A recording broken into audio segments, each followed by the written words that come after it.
आज मैं एक मैथ बताऊंगा, आसान मैथ। ठीक है, ये पढ़ लीजिएगा, आप लोग पढ़ कर समझिए। ए बी सी एक त्रिभुज है और बी सी को आगे बढ़ाया गया तो ए सी डी एक बहिष्कोण बना। ठीक है, अब पूछ रहा है कि कोण सी का मान बताइए। सवाल में दिया है कि कोण सी का मान बताइए।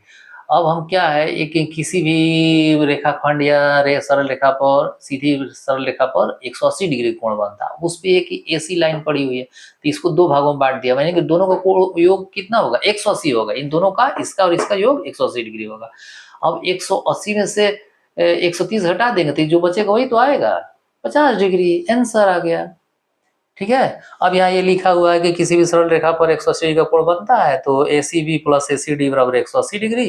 ये ए सी बी निकालना है, सब मान पुट कर दिए और इसमें कोई भी इक्वलिटी के साइन के लेफ्ट या राइट ले जाते हैं तो वो चीज साइन चेंज हो जाता है। इधर ले गए तो साइन चेंज हो गया, 180 में से 130 घटा दिया, 50 आंसर आ गया। इसमें एक चीज और है, ये भी तो पूछ सकता है। तो ये निकालने के लिए क्या है कि ये बहिष्कोण जो होता है उसके अपोजिट और सामने के जो दो कोण हैं, ठीक है, इसके योग के बराबर होता है बहिष्कोण।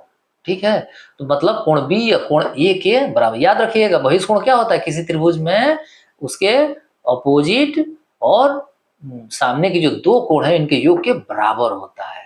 ठीक है, तो अब क्या है, बहिष्कोण ए सी डी है, ये क्या है, 130 डिग्री दिया हुआ है। कोण ए प्लस कोण बी बराबर 31 है। ए यहाँ निकालना है, 48 यहाँ इसमें मान पुट कर देंगे, है ना। इधर ले गए, साइन चेंज हो गया और ए का मानेगा 82 डिग्री है।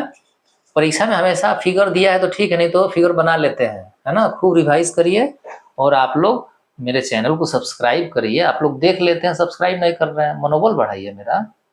ठीक है।